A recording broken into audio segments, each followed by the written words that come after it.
धर्म प्रेमी बंधुओं, मेरे इस चैनल में आपका स्वागत है। मेरे इस चैनल में 24वीं पुराण के अंतर्गत भगवान महावीर स्वामी का वर्णन चल रहा है। अभी हमने भगवान महावीर स्वामी के पिछले 2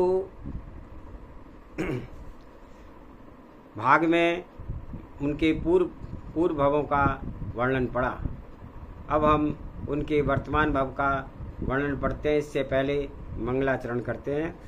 ओंकारं बिंदु संयुक्तं नित्यं ध्यायन्ति योगिने कामिदं मोक्षिदं चैव ओंकाराय नमो नमः। अविरल शब्द घनौगा प्रक्षालति सकल भूतल मल कलंका मुनि विपार्षित तीर्था सरस्वती हरतो नो दुरितान अज्ञान तिमिरे अंधानां ज्ञान अंजन शलाकया चक्षुषे उन्मीलितमेन तस्मै श्री गुरुवे नमः।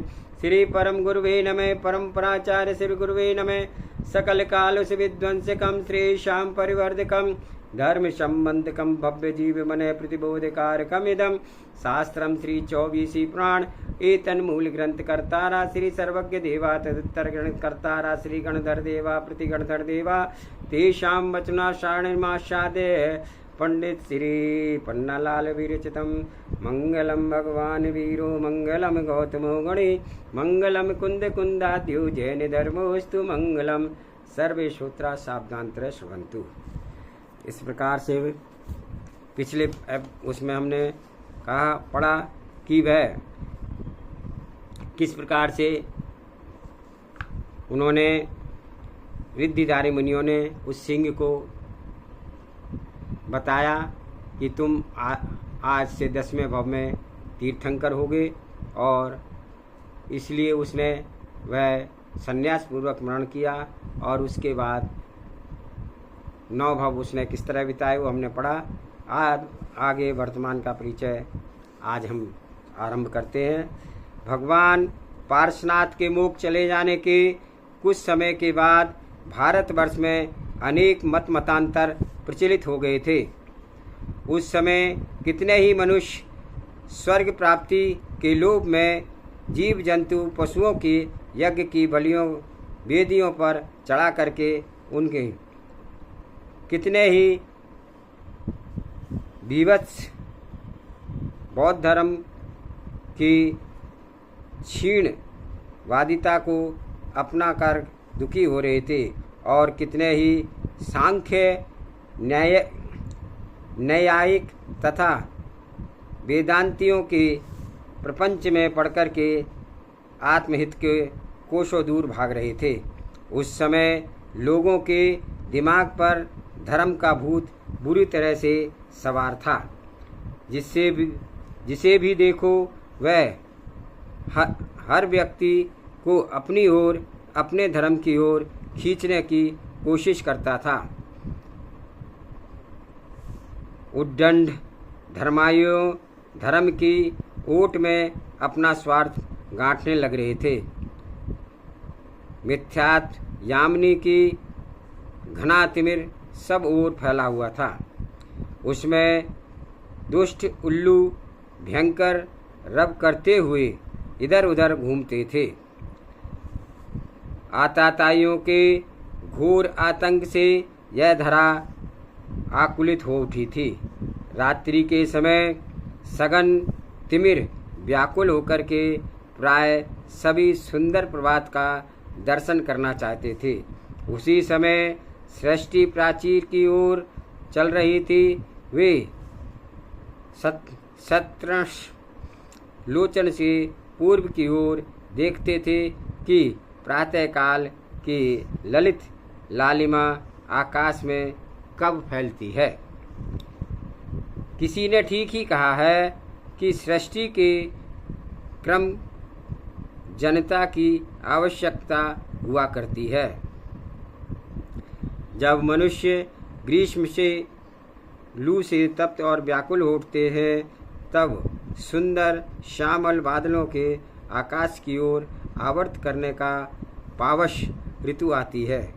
वह शीतल और स्वादुषित सलिल की वर्षा कर जनता के संताप को दूर करती है, पर जब मेघों की घनघोर वर्षा, निरंतर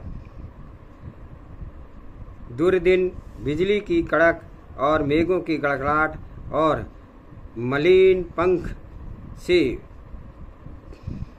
चित्त म्लान हो जाता है, तब स्वर्गीय अप्सरा का रूप धारण करके शरद ऋतु आ जाती है।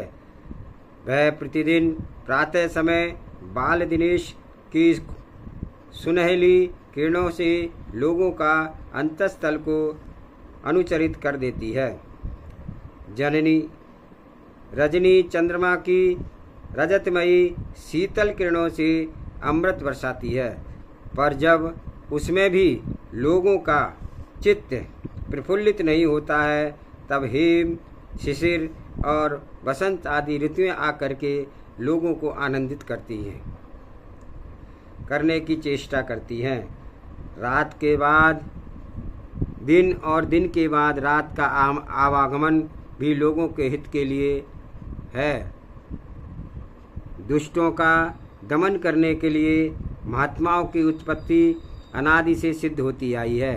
इसलिए भगवान पार्श्वनाथ के बाद जब संसार में भारी आतंक फैल गया था, तब किसी महात्मा का अवतार ग्रहण की नितांत आवश्यकता थी। बस उसी आवश्यकता को पूर्ण करने के लिए हमारे कथानायक भगवान महावीर ने भारत वसुधा पर अवतार लिया था। जम्बूद्वीप के भरत क्षेत्र के मगध बिहार देश में कुंडलपुर नामक एक ग्राम नगर था, जो उस समय वाणिज्य व्यवसाय का उत्कृष्ट पर था। उसमें बड़े बड़े धनाढ्य सेठ लोग रहा करते थे। कुंडलपुर का शासन सूत्र महाराज सिद्धार्थ के हाथ में था। सिद्धार्थ सूरवीर होने के साथ साथ बहुत ही गंभीर प्रकृति के पुरुष थे। लोगों ने उनकी दयालुता देख करके कहते थे कि ये चलते फिरते दया के सागर हैं। उनकी मुख्य रानी का नाम प्रियकारिणी त्रिशला था। त्रिशला सिंधु देश के वैशालीपुरी के राजा चेटक की पुत्री थी। वह बड़ी ही रूपवती और बुद्धिमती थी। वह निरंतर परोपकारों में अपना समय व्यतीत करती थी। रानी होने पर भी अभिमान तो उसे छू भी नहीं पाया था। वह सच्ची पतिव्रता थी। अपनी सेवा से वह महाराज सिद्धार्थ को संतुष्ट रखती थी, और वह घर के नौकरों चाकरों से भी प्रेम का व्यवहार रखती थी और विघ्न व्याधि से उपस्थित होने पर उनकी सतत रक्षा करती थी। राजा सिद्धार्थ नागवंश के शिरोमणि थे। वे भी अपने को त्रिशला की संगति से धन्य मानते थे। राजा चेटक के त्रिशला के अतिरिक्त मृगवती, सुप्रभा, प्रभावती, चेलनी, ज्येष्ठा और चंदना नाम की 6 पुत्रियां थीं। मृगावती का विवाह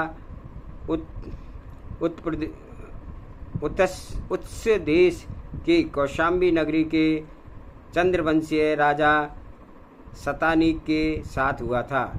सुप्रभा दर्शना देश के हरकक्ष नगर के स्वामी सूर्यवंशी राजा दशरथ की पटरानी हुई थी।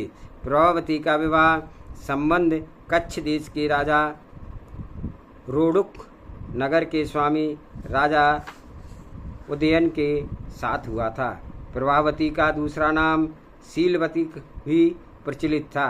चेलनी मगध देश के राजा राजगृह नगर के राजा श्रेणिक की प्रिय पत्नी थी। ज्येष्ठा और चंदना का ने संसार से विरक्त होकर के आरिका के व्रत ले लिए थे। इस तरह महाराज सिद्धार्थ के अनेक प्रतिष्ठित राजवंशों के साथ मैत्री भाव था। सिद्धार्थ ने अपने शासन प्रणाली में बहुत कुछ सुधार किया था। ऊपर जिस इंद्र का कथन हम कह आए हैं, अच्युत स्वर्ग के जब उसकी आयु 6 मास की रह गई थी, तब सिद्धार्थ महाराज के घर पर रत्नों की वर्षा होनी शुरू हो गई थी। अनेक देवियां आकर के प्रिय कारिणी त्रिशला की सेवा करने लगी थी। इन सब कारणों से महाराज सिद्धार्थ को निश्चय हो गया था कि अब हमारे नाथ वंश में कोई प्रभावशाली महापुरुष का जन्म होने वाला है। आषाढ़ शुक्ला षष्ठी के दिन उत्तराषाढ़ा नक्षत्र में रात्रि के पिछले पैर में रानी त्रिशला ने 16 सपने देखे और सपने देखने के बाद अपने मुख में प्रवेश करता हुआ एक हाथी देखा।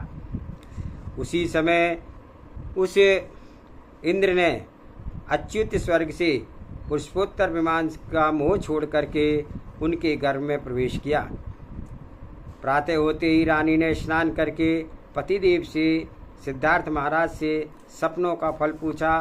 तब उन्होंने अवधि ज्ञान से विचार करके कहा, हे प्रिय, तुम्हारे गर्भ में 9 मास के बाद तीर्थंकर का पुत्र का जन्म होगा। वह हमारे संसार के कल्याण करेगा और लोगों को सच्चे रास्ते पर लगावेगा। पति के वचन सुनकर के त्रिशला मारे खुशी के फूली ना समाती थी। उसी समय चारों निकाय के देवों ने आकर के भावी तीर्थंकर महावीर स्वामी के गर्भावतरण का उत्सव मनाया और माता पिता त्रिशला और सिद्धार्थ का उचित वस्तुओं के द्वारा स्वर्ग से लाए हुए वस्त्राभूषण से उनका सत्कार किया। गर्भकाल के 9 मास पूर्ण होने पर चैत शुक्ला त्रयोदशी के दिन उत्तरा फाल्गुनी नक्षत्र में प्रातः के समय त्रिशला के गर्भ से भगवान वर्धमान का जन्म हुआ। उस समय अनेक शुभ शकुन हुए और उनकी उत्पत्ति से देव, दानव, मृग और मानव सभी को हर्ष प्राप्त हुआ। चारों निकाय के देवों ने आकर के जन्मोत्सव मनाया। उस समय कुंडलपुर नगरी की सजावट से स्वर्ग को भी पराजित कर दिया था। देवराज ने इनका नाम वर्धमान रखा था। जन्मोत्सव की विधि समाप्त कर देवलोग अपने अपने स्थान पर चले गए। राज परिवार में बालक वर्धमान का बहुत प्यार से लालन पालन होने लगा। वे द्वितीय के इंदु के समान दिन प्रतिदिन बढ़कर के कुमार अवस्था में प्रविष्ट हुए। कुमार वर्धमान को जो भी देखता था उसकी आंखों से हर्ष के आंसू तरतर बहने लगते थे। मन आनंदित और गदगद हो जाता था। शरीर रोमांचित हो जाता था। उन्हें अल्पकाल में ही समस्त विद्याएं स्वतः ही प्राप्त हो गई थी। बालक वर्धमान के अगाध पांडित्य को देख करके अच्छे अच्छे विद्वान को भी दांत तले उंगली दबानी पड़ती थी। विद्वान होने के साथ साथ वे शूरता, वीरता और साहस के गुणों से अनन्य आश्रय थे। एक दिन सौधर्म इंद्र की सभा में चर्चा चल रही थी कि इस समय भारतवर्ष में वर्धमान कुमार ही सबसे अधिक बलवान, शूरवीर और साहसी है।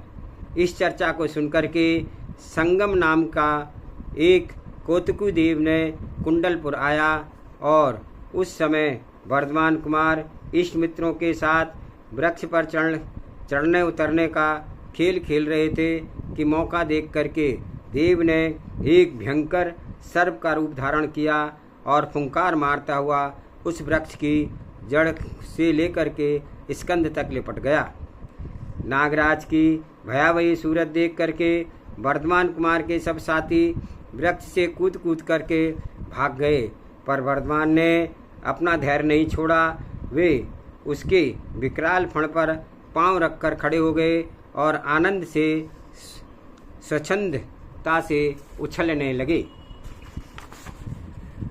उसके साहस से प्रसन्न होकर के देव सर्प का रूप छोड़ करके अपने असली रूप में प्रकट हुआ और उनकी खूब स्तुति की और उनका नाम महावीर रखा। वर्धमान महावीर जन्म से ही परोपकार में लगे थे। जब वे दीन दुखियों की जीवों को देखते थे उनका हृदय तड़प पड़ता था। इतना ही नहीं, जब तक उनके दुख दूर करने की शक्ति भर प्रयत्न ना कर लें तब तक वे चैन से नहीं लेते थे। वे अनेक असहाय बालकों की रक्षा करते थे। पुत्र की तरह विधवा स्त्रियों की रक्षा करते थे। उनकी दृष्टि में छोटे बड़े का कोई भेदभाव नहीं था। वे अपने हृदय से प्रेम मुक्त हस्त वितरण करते थे। जिसके आवश्यकता होती थी वह उसे यथोचित मात्रा में प्राप्त कर लेता था। वर्धमान कुमार की कीर्ति गाथाओं में समस्त भारतवर्ष में मुखरित हो गई थी। पहाड़ों की चोटियों पर नंदी झरनों के किरणों पर सुंदर लता ग्रह किन्नर देव अपनी प्रियसी के साथ बैठ करके उनकी कीर्ति गाथा गाया करते थे। महलों की छतों पर सौभाग्यवती स्त्रियां भक्ति से उनका यशोज्ञान करती थी। आज का स्वाध्याय हम यही समाप्त करते हैं और आगे का स्वाध्याय कल करेंगे। आप सभी को जय जिनेन्द्र। जावाणी के ज्ञान से सूझे लोकालोक, सो वाणी मस्तक नमु सदा देत हूँ दुख। हे जिनवाणी भारती तोय जपो दिन रैन, जो तेरी शरण आ गए सो पावे सुख चैन। देव भजो अरिहंत को गुरु सेवा निर्ग्रंथ, दया धर्म पालो सदा यही मोक्ष का पंथ। 9 बार नमोकार मंत्र।